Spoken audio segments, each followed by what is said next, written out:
Sometimes I'm thinking what I got myself into. You guys can be hard. You hammer like nothing. And sometimes I can see your point. Sometimes it's just crazy. I think there's too much emotion. On one hand, it's a good thing. On the other hand, it can be really hard to deal with.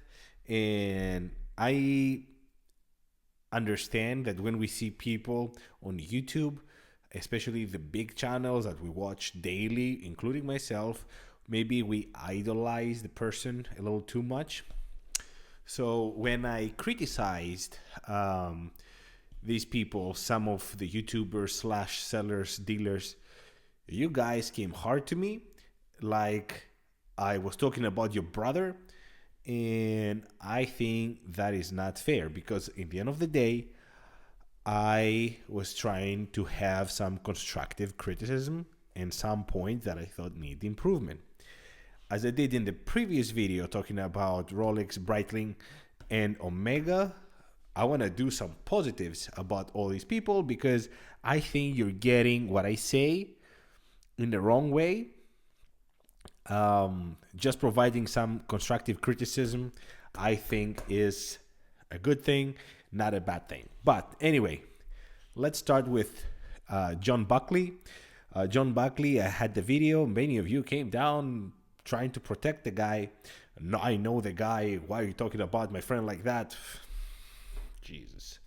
Anyway, well, this guy was a lawyer too. That was hilarious comment. John Buckley. John Buckley absolutely knows his stuff. When he talks about Rolex, I listen. Like, he knows everything. And I'm not talking only about the serial numbers and this and that. He can open the case and see what's there, what's not, what it should be, if it's a good condition, if it's not. He has all the connections. He's just incredible. Number two, he can be very educational. Not lately so much, but older videos, very educational. He was pointing everything from dials, indices, texture. I learned so many things that I had no idea. I would never look for, and I learned from him. I also know now how much a Rolex dial more or less costs for a Datejust, which is crazy, and it's all because of him. He has a good name and a good reputation. I talked in the previous video that I did about John Buckley that he knows everyone and everyone knows him, it seems like. And that is amazingly positive. He can get you anything at a decent price, and you know it's an original and not a fake.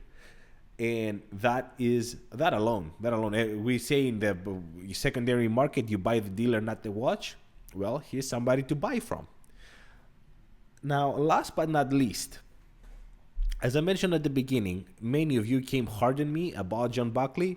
John Buckley himself, you can check the comments, came and answered very politely.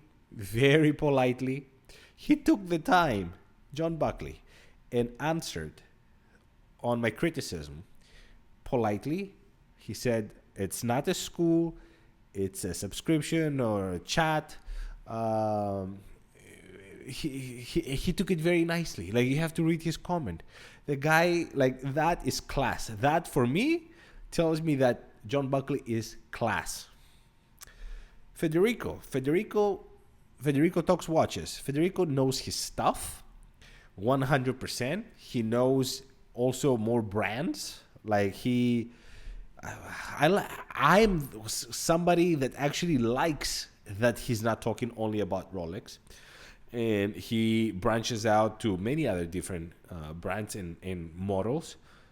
Many of you came agreeing with my criticism, also saying that his inventory is really bad. It can be in some cases, but in general, there's watches that I would have never known if it wasn't for Federico and his very different inventory.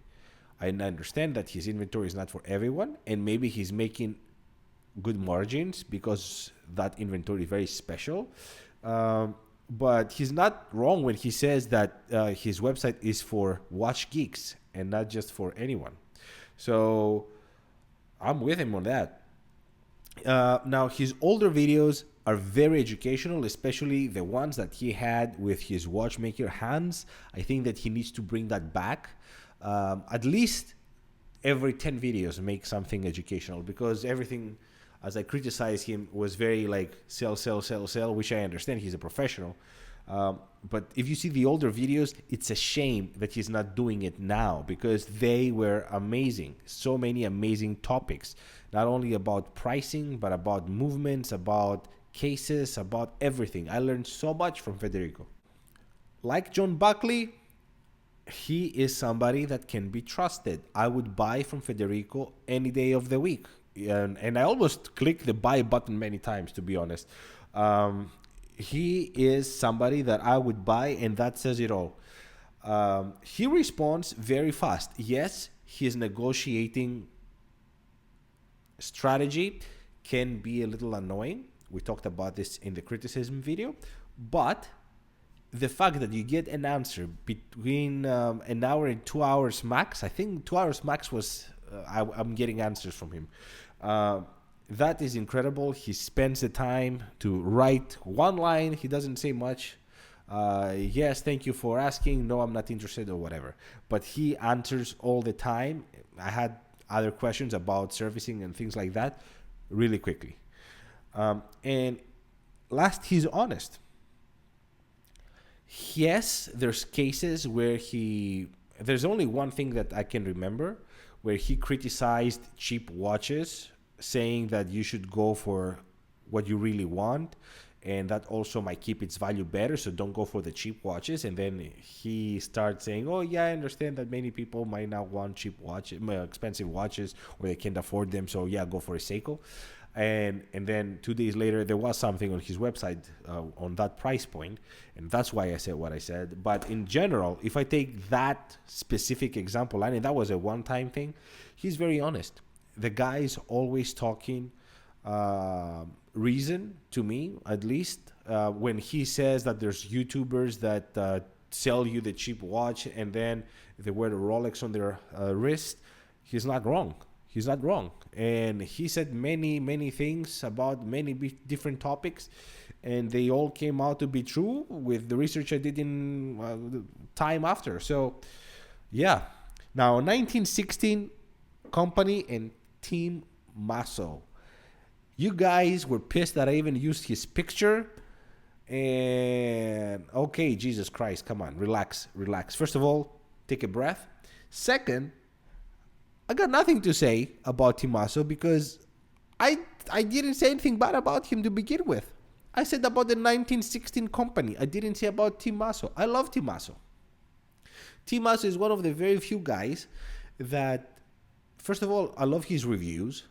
I go back to reviews from 5, 6, 7 years ago to see how he presents some certain models that I'm interested. And he's somebody that is very cool. He's very honest. I enjoy his videos. So I got nothing to say about Team Mosso. I don't understand why you got pissed with me. So next video is going to be trashing something, a watch company, a YouTuber, or at least finding weak spots. So don't get upset.